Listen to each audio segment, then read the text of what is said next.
Are you about worn out of all the television commercials you've been seeing? Mostly about politics. I don't blame you.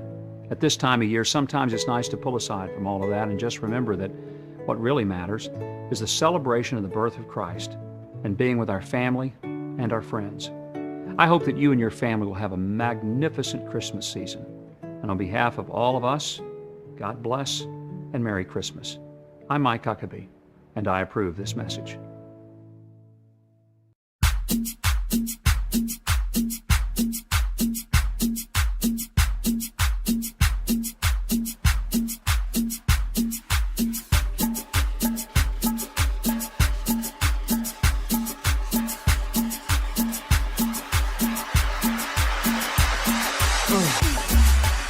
Jungle house trip. Y'all wanna go with me? If you wanna go with me, say yeah.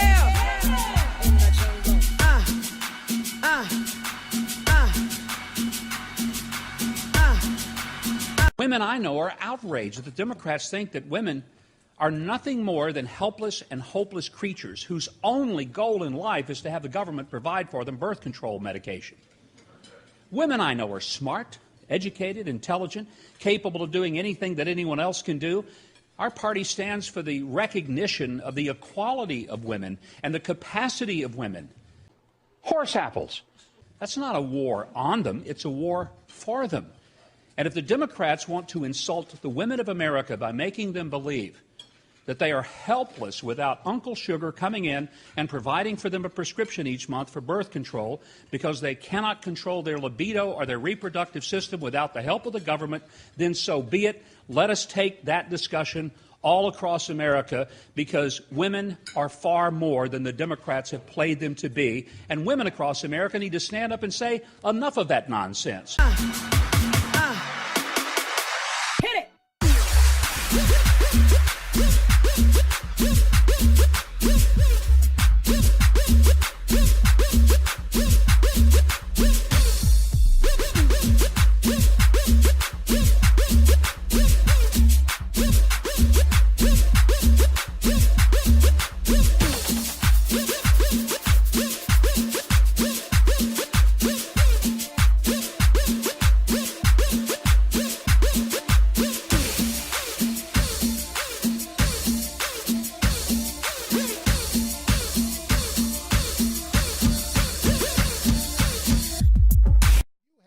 Been shy in offering some criticisms of what has gone on in Ferguson.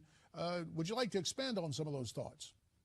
Well, first of all, I find it just incredibly dangerous that you have members of Congress on the floor of Congress holding up their hands in the hands up, don't shoot position, as if to say that somehow that is going to get you shot. I'm going to tell you something. What gets you shot is when you grab a police officer's gun and you lunge at him and you try to hit him in the face.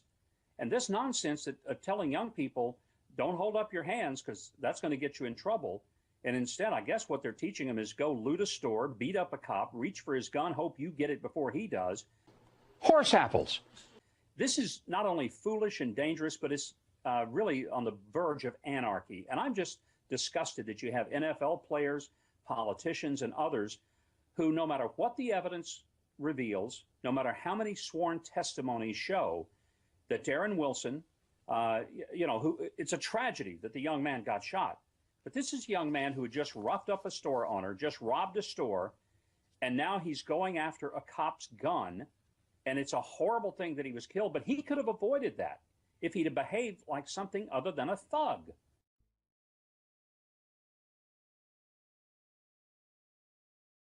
On Friday, Neil Cavuto asked me, where was God?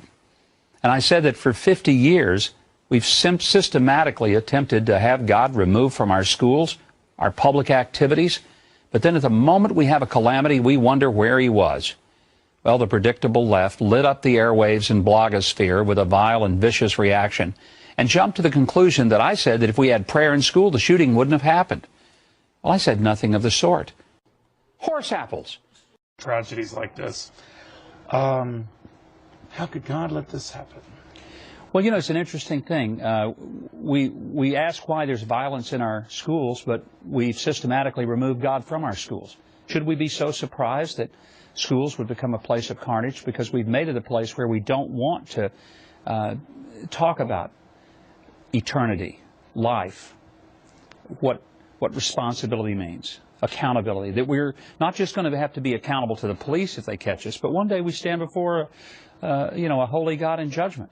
If we don't believe that, then we don't fear that. And so I sometimes, when people say, why did God let it happen? God wasn't armed. He didn't go to the school.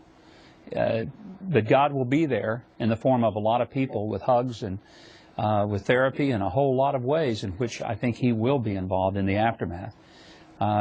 Maybe we ought to let Him in on the front end and we wouldn't have to call Him to show up when it's all said and done and at the back end.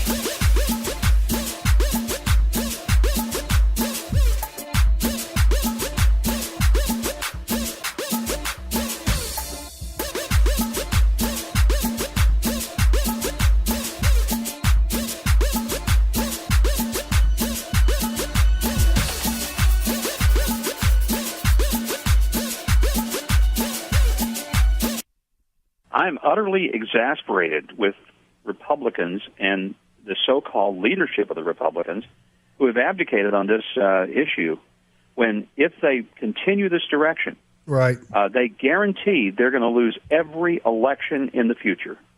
Guarantee it. And I don't understand why they want to lose, because a lot of Republicans, particularly in the establishment and those who live on the either left coast or those who live up in the bubbles of New York and Washington, are convinced that if we don't capitulate on the same-sex marriage issue, and if we don't raise the white flag of surrender and just accept the inevitable, then we're going to be losers. I tell you, Tim, it is the absolute opposite of that.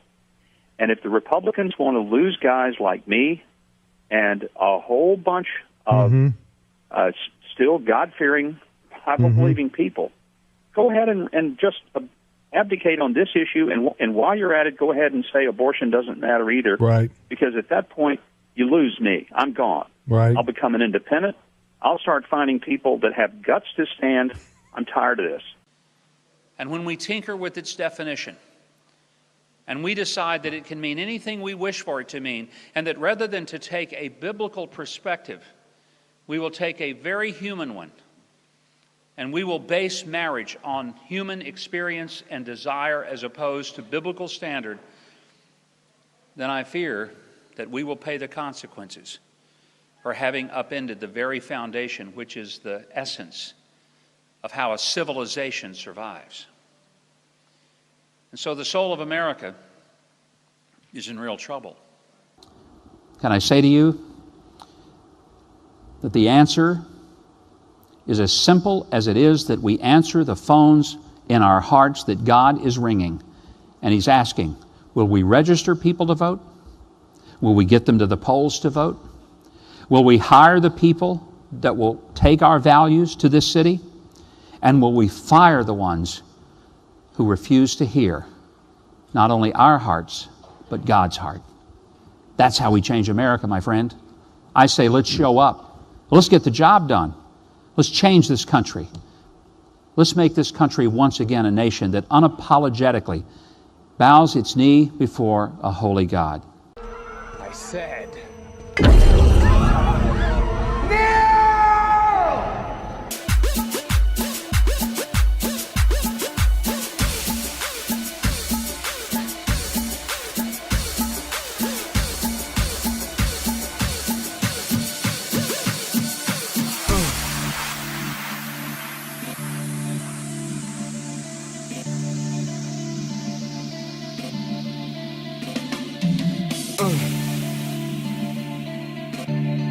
Ask, ma'am, have you ever read the United States Constitution? I mean, ever? Are you familiar with the First Amendment? Do you believe the American form of government was designed to trample the most fundamental rights of its citizens and to allow government to abuse and ignore the law so that it can silence the voices and prevent the votes of people? Well, the Houston case reminds us how rapidly our country is being taken over by intolerant despots who will unleash a form of political genocide against Christians who still cling to their Bibles and refuse to bow their knee to the false gods of hate and religious bigotry. The Houston mayor and her ilk, like mayors in Chicago and Boston, who tried to prevent businesses opening in their cities because the business owners were Bible-believing Christians. Well, she needs to apologize and start respecting all citizens, or at least have the integrity to resign. They shouldn't expect taxpayers to fund hate-filled Gestapo-like actions to openly attempt to shut down the free exercise of religion and then attempt to establish a religion of godless secularism. And here's another thought.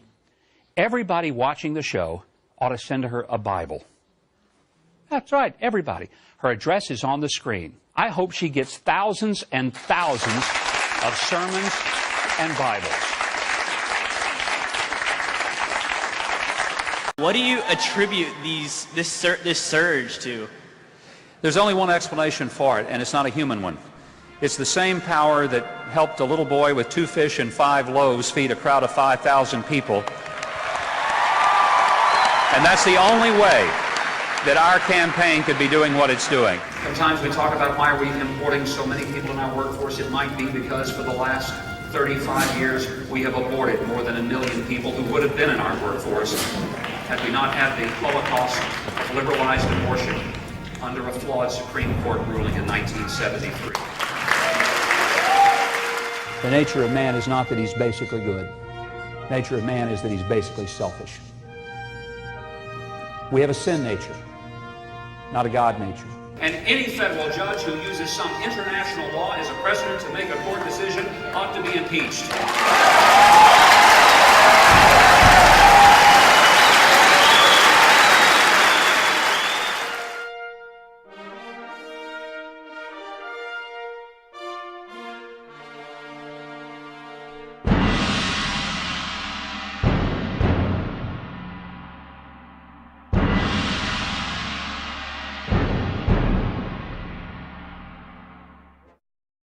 Tonight, his record on ethics as governor and what our senior investigative correspondent Lisa Myers found to be an unusual record of receiving gifts. Thank you, sir. There's an old saying that it's better to give than to receive. But as governor of Arkansas, Mike Huckabee seemed to like receiving a lot. Financial disclosure forms revealed that over 10 years, Huckabee and his wife took hundreds of gifts, large and small. More than $112,000 worth in 1 year alone. Guitars, gold jewelry and diamonds, vacations, gift certificates, free dental care and dry cleaning, $23,000 for Mrs. Huckabee's inaugural wardrobe, and 50% off hamburgers at Wendy's. He doesn't think that there's anything that anyone offers him that he should have to say no to. In 1999, this businessman gave $53,000 in gifts, including $23,000 in suits and clothing for Huckabee himself. That same year, the governor appointed the businessman to the Stadium Commission. Huckabee says gifts had nothing to do with the appointment. All the gifts were legal, but over the years, the State Ethics Commission admonished Huckabee 5 times for failing to report gifts and for failing to report thousands he paid himself and his family from campaign funds. Today, Huckabee vigorously defended his record. In all of the complaints I've ever filed, there was never, ever once, one instance in which I was found to have received an illegal gift. I think it's terribly wrong. Former Republican State Representative Randy Minton, who's going to Iowa to campaign against Huckabee, says the governor, though likable, has an ethical blind spot. If the people see you as someone who's always got your hand out, I think it hurts public trust when you're doing that. As the Huckabees moved out of the governor's mansion, they signed up on the wedding registry at this department store and at Target, identifying gifts they'd like for their new home. After an uproar, the Huckabees pulled the registries down, but defend the tradition of gift giving and receiving. Lisa Myers, NBC News, Washington.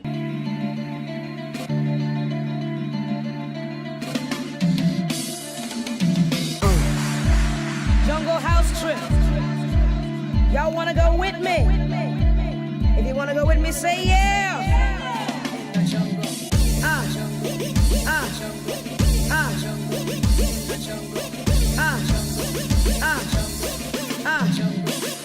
Hit it.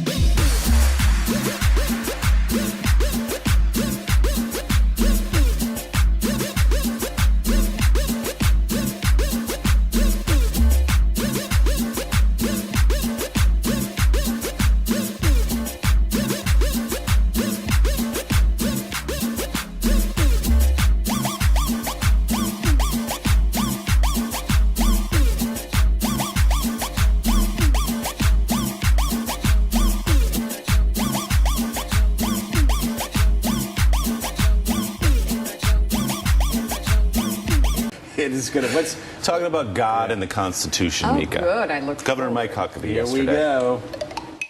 I have opponents in this race who do not want to change the Constitution. But I believe it's a lot easier to change the Constitution than it would be to change the Word of the living God. And that's what we need to do, is to amend the Constitution so it's in God's standards rather than try to change God's standards so it lines up with some contemporary view of how we treat each other and how we treat the family. Horse apples.